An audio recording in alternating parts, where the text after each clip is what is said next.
नमस्कार दोस्तों I am sure कि आप सभी ने देखा होगा कि देश के अंदर आजकल जो डिजिटल लैंडिंग एप्स हैं वो काफ़ी तेज़ी से एक्सपैंड हुए हैं। कहने का मतलब यह है कि आपने देखा होगा कई बार आपको लगातार कॉल्स आते रहते हैं कि आप हमारे ऐप को डाउनलोड कर लीजिए, यहाँ से आप बहुत ही आसानी से पैसा बोरो कर पाएंगे। आप कभी अपना सोशल मीडिया खोलते हो, कोई वेबसाइट खोलते हो, वहाँ पर भी इस तरह के एड्स आते रहते हैं। जैसे आप मान लीजिए मेरा यूट्यूब का वीडियो देख रहे हैं, तो हो सकता है कि शायद यूट्यूब भी आपको वो रिकमेंड कर दे कि यहाँ पर जो ऐप है उसको आप डाउनलोड कर लो और आप आसानी से पैसा बोरो कर पाओगे, कोई भी डॉक्यूमेंटेशन नहीं लगेगा।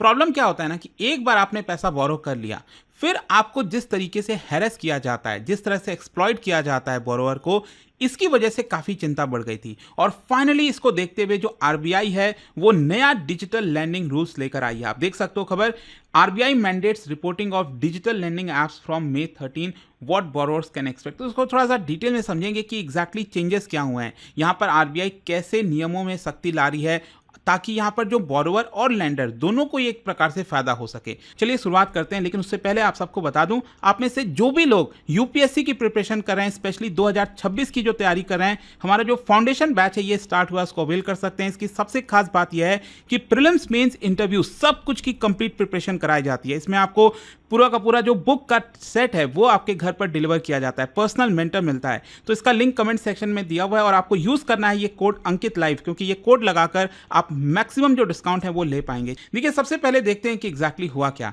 देखिए रिजर्व बैंक ऑफ इंडिया ने अभी बस कुछ ही दिन पहले यहां पर कॉम्प्रिहेंसिव रेगुलेटरी फ्रेमवर्क जारी किया और कोशिश यही थी कि देश के अंदर जो डिजिटल लैंडिंग इकोसिस्टम है उसमें सुधार लाया जाए, उसको क्लीन अप किया जाए। क्योंकि यहां पर जिस तरह से कंसर्न्स बढ़ रहा था ना, जिस तरह से प्रेडेटरी लैंडिंग प्रैक्टिसेस बढ़ रहे थे। प्रेडेटरी लैंडिंग प्रैक्टिसेस का मतलब है कि यहां पर जो कोई मान लो बोरोवर है, उसको पैसे की आवश्यकता है, तो ये जो डिजिटल लैंडिंग एप्स है ना वो बहुत गलत तरीके से, मतलब यहां पर उसके ऊपर हैवी इंटरेस्ट रेट चार्ज करते थे और जो बोरोवर था उसको भी अचानक से पैसे की जरूरत पड़ती थी, उसको लगता था कि वो पे कर देगा, लेकिन इतना ज्यादा इंटरेस्ट होता था कि बाद में उसको चीजें पता चलती थी और कई बार हिडन चार्जेस वगैरह भी बहुत होते थे। तो ये जो लैंडिंग प्रैक्टिसेस था इससे कंसर्न बढ़ रहा था, हैरेसमेंट किया जा रहा था एजेंट्स के द्वारा। कई बार आपने देखा होगा रील्स वगैरह में, सोशल मीडिया पर आता रहता है कि जो एजेंट है वो उसके घर पहुंच गया है और उनके बीच में बहुत ज़्यादा झगड़ा जैसा चल रहा है। फिर डेटा का मिसयूज़ किया जाता है। आपने एक बार इन ऐप्स को डाउनलोड कर लिया अपने मोबाइल में तो उसका भी आपके कॉन्टैक्ट डिटेल्स वगैरह ले लिए जाते हैं। अब फेक है कई बार तो लैंडिंग ऐप्स। तो इन सब में सुधार करने की कोशिश की जा रही है। तो यहाँ पर सबसे पहला तो देखिए क्वेश्चन ये आता है कि जो नया रूल्स आरबीआई लेकर आई है ये किन लोगों के ऊपर बाइंडिंग होगा, किन के ऊपर ये लागू होगा, ये बहुत इंपॉर्टेंट है। देखो यहाँ पर दो के ऊपर होगा। सबसे पहला है रेगुलेटेड एंटिटीज और दूसरा है लैंडिंग सर्विस प्रोवाइडर, और ये होते हैं ना डिजिटल लैंडिंग एप्स। देखिए सबसे पहले अगर हम बात करें रेगुलेटेड एंटिटीज की, तो जितने भी कमर्शियल बैंक्स वो भी अगर पैसा दे रहे हैं, उधार दे रहे हैं अपने ऐप्स वगैरह के माध्यम से, तो वो भी इसके अंदर आएंगे। जो कोऑपरेटिव बैंक्स हैं वो भी आएंगे, NBFCs non banking financial companies वो भी आएंगे, ऑल इंडिया फाइनेंशियल इंस्टीट्यूशन चाहे नाबार्ड है, सिडबी है, मतलब ये सभी रेगुलेटेड एंटिटीज हैं, मतलब जिनको आरबीआई डायरेक्टली रेगुलेट करती है, तो वो सभी इसके अंदर आएंगे। इन सभी के ऊपर जो नया रूल्स है वो लागू होगा। फिर क्या होता है ना कि कई ऐसे हैं जिसको डायरेक्टली आरबीआई रेगुलेट नहीं करती है, for example digital lending apps. अब डिजिटल लैंडिंग एप्स आज के डेट में आप देखोगे अलग अलग बहुत सारे हो गए हैं, इंस्टा रूपी, मनी टैप, अलग अलग नाम से आपको देखने को मिलेगा। और ये लोग क्या करते हैं ना, ये बेसिकली रेगुलेटेड एंटिटीज के साथ टाई अप कर लेते हैं। मान लीजिए एक्सिस बैंक हो गया, तो किसी ऐप ने क्या किया, एक्सिस बैंक के साथ टाई अप कर लिया कि जो भी पैसा है वो एक्सिस बैंक से होते हुए इधर जाएगा। तो एक्चुअली में कई बार आपको पता भी नहीं होता कि आपको उधार मिल कहां से रहा है, बस आपने ऐप डाउनलोड कर लिया और आपके बैंक में पैसे आ गए। कैसे आए, कितना इंटरेस्ट चार्ज होगा, ये सब पता नहीं हो पाता। तो ये सभी के ऊपर जो नया रूल्स है वो लागू होगा। अब क्वेश्चन ये आता है कि ये जो नया रूल्स है उसमें क्या क्या चीजें हैं। सबसे पहला है ट्रांसपेरेंसी एंड बोरोवर राइट्स। यहां पर जो भी बोरोवर है, अगर आप पैसा ले रहे हो तो बोरोवर को दिखाना पड़ेगा comprehensive list of available digital loan option. क्या होता है कि मान लीजिए आप बोरो करने जा रहे हो तो यहाँ पर कई सारे ऑप्शन होते हैं कि आप ये वाला ले सकते हो इतने इंटरेस्ट पर, ये इतने समय के लिए लोगे तो इतना इंटरेस्ट लगेगा। तो यहाँ पर क्या है ना, आपको आपसे चीज़ें छुपाई जाती हैं, आपको प्रॉपर ऑप्शंस नहीं दिखाए जाते, आपको बोला जाता है नहीं आपके पास यही ऑप्शन है, यही आपको लेना पड़ेगा। तो सबसे पहली जो चीज़ है कि यहाँ पर जितना भी ऑप्शंस हैं वो एक प्रकार से दिखाया जाएगा। इसके अलावा loan amount, interest rate, tenure, ये सब कुछ क्रिस्टल क्लियर पहले ही दिखाना पड़ेगा बोरोइंग के पहले। फिर रीपेमेंट शेड्यूल क्या होगा, कितने महीने में पे करना है, हर महीने ईएमआई कितनी लगेगी। फिर इसके अलावा बाकी के कोई हिडन चार्जेस वगैरह तो नहीं है, लेट पेमेंट फीस कितना है, पेनल्टीज कितनी है, आइडेंटिटी जो है लेंडिंग इंस्टीट्यूशंस की, तो ये सब कुछ आ रहा है समझ में। मतलब कि जैसे मान लो लेंडिंग एप्स है तो इनको दिखाना पड़ेगा कि हमारा tie up axis bank, SBI किसके साथ है एग्जैक्टली, क्योंकि ये डायरेक्टली ऐसे उधार नहीं दे सकते, इनको टाई अप करना पड़ता है किसी रेगुलेटेड एंटिटी के साथ। तो ये सारे जो डिटेल्स हैं उनको पहले क्रिस्टल क्लियर ट्रांसपेरेंसी रखते हुए दिखानी पड़ेगी। तो एक प्रकार से यहाँ पर मिस सेलिंग और जो एक प्रकार से गलत तरीके से आपको चीज़ें बेची जाती हैं वो यहाँ पर नहीं हो पाएंगी। पहला तो ये फीचर है, नया रूल है। दूसरा यहाँ पर क्या है कि लोन डिसबर्समेंट एंड रीपेमेंट, कहने का मतलब यह है कि जो फंड्स है वो डायरेक्टली बोरोवर के अकाउंट के बीच और जो रजिस्टर्ड एंटिटी का बैंक अकाउंट है उनके बीच में फ्लो होना चाहिए। मतलब कोई डिजिटल लैंडिंग ऐप है, चलो ठीक है ये मीडिएटर का काम कर रहा है, लेकिन मान लो यहाँ पर एक्सिस बैंक है और आपका अकाउंट है, तो डायरेक्टली पैसा एक्सिस बैंक से आपके अकाउंट में आना चाहिए। ऐसा नहीं है कि एक्सिस बैंक से इस ऐप के पास पैसा आया और ये जो ऐप वाला है वो आपको पैसा दिया, ऐसे नहीं होगा। डायरेक्टली फ्लो होना चाहिए पैसे का, जब आप पैसा लौटाओगे तो भी डायरेक्टली इधर पैसा जाना चाहिए। नो थर्ड पार्टी वॉलेट्स और intermediaries are allowed to handle disbursement या फिर रीपेमेंट, ठीक है। सो इससे क्या होगा, जो ऑडिट ट्रेल है वो यहाँ पर इंश्योर हो पाएगी, पता चल पाएगा कि पैसा कहाँ से किधर एग्जैक्टली गया, फ्रॉड नहीं होंगे। अच्छा, यहाँ पे एक और चीज़ है कि बिना आपके कंसेंट के ऑटो डेबिट नहीं हो सकता। मतलब आपके अकाउंट से डायरेक्टली ये लोग पैसा डेबिट नहीं कर सकते कि ईएमआई का समय आ गया हमने आपके अकाउंट से डायरेक्ट, ऐसा नहीं हो सकता, आपसे कंसेंट लेना पड़ेगा, ये लाया गया है इसके अंदर। फिर नेक्स्ट यहाँ पर डेटा प्राइवेसी और कंसेंट रूल से भी रिलेटेड चीज़ें हैं। क्या है ना, हमारे देश में स्पेशली डेटा प्राइवेसी को लेकर काफ़ी चर्चा होती है कि जो बोरोवर्स है उसने किसी ऐप को तो डाउनलोड कर लिया, लेकिन ये ऐप आपके फ़ोन से क्या क्या डेटा ले रहा है या फिर चुरा रहा है ये भी समझना जरूरी हो जाता है। तो आपको क्लियरली इन्फॉर्म करना पड़ेगा कि यहाँ पर ये जो डेटा है वो हम आपके फ़ोन से ले रहे हैं। फॉर एग्जांपल आपके फ़ोन का जितने भी कॉन्टैक्ट डिटेल्स हैं, मीडिया फाइल्स हैं, कॉल लॉग्स हैं, एसएमएस इनबॉक्स है, ये बिना आपके कंसेंट के नहीं लिए जा सकते। प्रॉपर एक्सप्लिसिट अलग तरीके से कंसेंट लेना होगा। ऐसा नहीं कि कहीं धीरे से छुपा दिए और बोल दिए कि हम आपका ये डेटा ले रहे हैं, ऐसा नहीं। So consent must be revocable also. अगर आप कल के डेट में चाहो कि नहीं मेरा ये डेटा आप नहीं ले सकते तो आप मना कर सकते हो, ठीक है। डेटा यूजेज मिनिमाइज होना चाहिए और जितने भी डेटा कलेक्ट होंगे वो सब कुछ भारत में ही होंगे, उसको आप विदेश में स्टोर नहीं कर सकते। ये कुछ इंपॉर्टेंट चीजें हैं। फिर यहाँ पर digital lending app verification and public listing, कहने का मतलब यह है कि अब देखो क्या कर रही है आरबीआई, क्या कर रही है, एक डायरेक्टरी बना रही है पब्लिक के लिए। एटलीस्ट देखो क्या है ना, मैंने आपको बताया इतने सारे ऐप्स हो गए आज के डेट में, आपको पता ही नहीं है कि वो ऐप फेक है, आपके साथ बेईमानी कर रहा है, क्या हो रहा है नहीं पता, राइट। तो 1 जुलाई से यहां पर आरबीआई अपने वेबसाइट पर पब्लिश कर देगी कि ये जो ऐप्स हैं यही वैलिड है, या बाकी के अगर आप कहीं से कुछ लेते हो तो उसकी जिम्मेदारी नहीं है, वो सब कुछ फेक हो सकता है।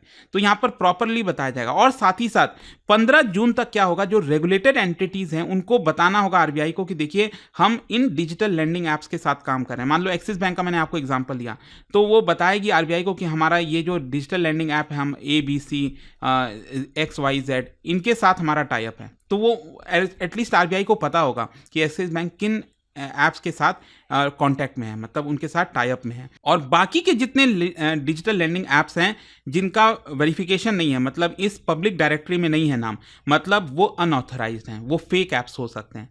तो ये एक बड़ी अच्छी चीज़ की जा रही है कि एटलीस्ट आप पता लगा सको कि जहाँ से आप पैसा उधार ले रहे हो वो सही ऐप है भी कि नहीं है। फिर इसके अलावा देखो एक और इंटरेस्टिंग चीज़ किया गया है, कूलिंग ऑफ पीरियड। कई बार क्या होता है ना कि आपको ज़बरदस्ती कराकर पैसे दे दिए जाते हैं, उधार दे दिए जाते हैं, लोन दिया जाता है, लेकिन आपको बाद में रियलाइज़ होता है, आपका दोस्त बताता है कि देखो आपको ये चीट किया गया है, लेकिन आपके पास ऑप्शन नहीं होता क्योंकि आपने एक बार उधार ले लिया। लेकिन यहाँ पर कूलिंग ऑफ पीरियड होगा, मतलब उधार लेने के मान लो 15 दिन का कूलिंग ऑफ पीरियड है कि अगर आप वो पैसे नहीं यूज़ करना चाहते हो, वापस देना चाहते हो तो आप दे सकते हैं। ये भी यहां पर दिया गया है कि सभी को ये प्रोवाइड करना पड़ेगा। So it is mainly intended to prevent impulsive या फिर फोर्स्ड बोरोइंग जो कराने की कोशिश की जाती है। फिर यहाँ पर मैंडेटरी लोन डॉक्यूमेंटेशन और कम्युनिकेशन प्रॉपर होना चाहिए, मतलब जो रेगुलेटेड एंटिटीज़ हैं उनको की फैक्ट स्टेटमेंट जारी करना होगा। मतलब आपका जितना भी डिटेल है लोन से रिलेटेड एक शीट में देना होगा, ये टेन्योर है, जो इंपॉर्टेंट चीज़ें होती हैं ना वो देना होगा। और एक डिजिटल रिसिप्ट देना होगा एवरी पेमेंट के लिए, जब आप हर महीने अपना पेमेंट दोगे ना, ईएमआई लौटाओगे, जो पैसा लौटाओगे, तो उसका रिसीट आपको मिलना चाहिए हर बार। फिर इसके अलावा ग्रीवियंस रिडर्सल सिस्टम भी बनाना चाहिए। जो रजिस्टर्ड, जो रेगुलेटेड एंटिटीज़ हैं, उनको एक डेडिकेटेड रिडर्सल ऑफिसर आपको डेडिकेट करना होगा। बोलना होगा कि मान लीजिए आपने लोन ले लिया, आपके पास लोन का पैसा कम आया, आपको मिलना चाहिए था 50,000 रुपये, आपके पास 30,000 आया, या फिर आपने इस महीने का ईएमआई पे कर दिया था लेकिन वो काउंट हुआ नहीं, तो उसके लिए अगर आप कोई शिकायत करना चाहते हो, कोई दिक्कत है, तो आप इस ग्रीवियंस रिड्रेसल ऑफिसर के पास कंप्लेन कर सकते हैं। और उस ग्रीवियंस रिड्रेसल ऑफिसर का कॉन्टैक्ट डिटेल्स वगैरह वेबसाइट, मोबाइल ऐप्स पर क्लियरली मेंशन होना चाहिए। और जो भी कंप्लेन आएगी उसको 30 दिन के अंदर सॉल्व करना होगा। और यहाँ पर अगर बोरोवर सेटिस्फाइड नहीं है, फिर वो आरबीआई ओम्बड्समैन के पास जा सकता है, आरबीआई के पास कंप्लेन कर सकता है। फिर देखिए नेक्स्ट यहाँ पर डेटा लोकलाइजेशन का क्रिस्टल क्लियर बोला गया। मैंने आपको बोला ना, जो भी डेटा इन ऐप्स के द्वारा कलेक्ट किया जा रहा है वो सब कुछ भारत में होना चाहिए। मान लो कोई डेटा ऐसा है जो अब्रॉड, भारत के बाहर प्रोसेस किया गया है, तो बोला यह जा रहा है कि उसको फॉरेन सर्विस से आपको डिलीट करना होगा और 24 घंटे के अंदर अंदर उसको भारत री इंपोर्ट करना होगा। ये इसके अंदर बताया जा रहा है। अच्छा, ये सारे जो रूल्स आरबीआई लेकर आई है, ये इतना इंपॉर्टेंट क्यों है? क्योंकि स्पेशली कोविड के बाद से अगर आप देखोगे, इस तरह की डिजिटल जो लैंडिंग है उसका एक्सप्लोजन हुआ है, एकदम भरमार तरीके से आए हैं। और यहां पर अनरजिस्टर्ड लैंडिंग एप्स बहुत तेजी से देश में बढ़ा है, जिसकी वजह से बोरोवर्स को एक्सप्लॉइट किया जा रहा है। कितने लोगों ने तो सुसाइड कर लिया, लिटरली ये हालत है। इलीगल कलेक्शन मेथड अपनाया जा रहा है, आपके घर पर हैरेस करने, इनफैक्ट फोन पे भी आपके रिश्तेदारों को कॉल किया जा रहा है कि देखो ये जो पर्सन है ये हमारा पैसा नहीं लौटा रहा। प्राइवेसी वॉयलेशंस काफ़ी हो रहे हैं, अकाउंटेबिलिटी नहीं है। तो इसी की वजह से कहीं ना कहीं इस रूल्स की काफ़ी आवश्यकता थी। बेनिफिट्स क्या है? देखो कई चीज़ें हैं। बोरोवर्स के लिए क्या है? ट्रांसपेरेंट लोन सिस्टम होगा, हैरेसमेंट नहीं होगा जो बोरो कर रहे हैं, प्राइसिंग फेयर होगी। लेंडर्स के लिए यहाँ पर फ्रॉड कम हो रहा है, पार्टनरशिप में एक ट्रस्ट आएगा, लोगों का भी भरोसा आएगा ना आपके ऊपर, तो और ज़्यादा आप लेंड कर सकते हो। रेगुलेटर के पर्सपेक्टिव से मतलब जो आपकी आरबीआई है, सरकार है, वो अच्छे से मॉनिटर कर पाएगी, डेटा कंट्रोल कर पाएगी। तो काफ़ी इंपॉर्टेंट और इंटरेस्टिंग चीज़ें हैं यहाँ पर। बट आई होप कि ये जो आरबीआई का न्यू डिजिटल लैंडिंग रूल्स आया था वो इतना इंपॉर्टेंट क्यों है और क्या आया है चेंजेस, वो आपको समझ में आया होगा। और जाने से पहले एक बहुत ही इंटरेस्टिंग क्वेश्चन, क्या बता सकते हो प्रॉम्प्ट करेक्टिव एक्शन फ्रेमवर्क जो आरबीआई लेकर आती है ये किन के ऊपर एप्लीकेबल होता है? प्रॉम्प्ट करेक्टिव एक्शन, इसका राइट आंसर आप सब जानते हैं। मेरे इंस्टाग्राम पर तो मिलेगा ही, वहां पर अगर आप नहीं, कोई बात नहीं, टेलीग्राम से ले सकते हैं इसका सही उत्तर। और जैसा मैंने आपको बताया, अगर आप यूपीएससी की तैयारी कर रहे हैं, हमारे जो बैचेस हैं दोस्तों वो अवेलेबल हैं, लिंक कमेंट सेक्शन में दिया हुआ है। यूज करिए ये code Ankit live to get maximum discount. Thank you दोस्तों। चाहे आप यूपीएससी की तैयारी शुरू कर रहे हो या फिर प्लान बना रहे हो, मेरे पास है एक जबरदस्त अपॉर्चुनिटी, स्टडी आईक्यू का UPSC foundation course.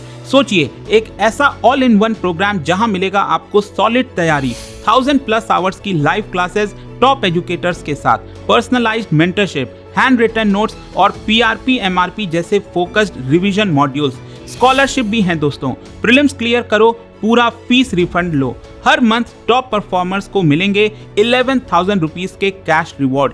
Economically weaker students के लिए है उड़ान स्कॉलरशिप, ताकि पैसा कभी रुकावट ना बने। गोल्ड, प्लैटिनम या डायमंड, जो प्लान आपके लिए बेस्ट हो उसे चूज कीजिए।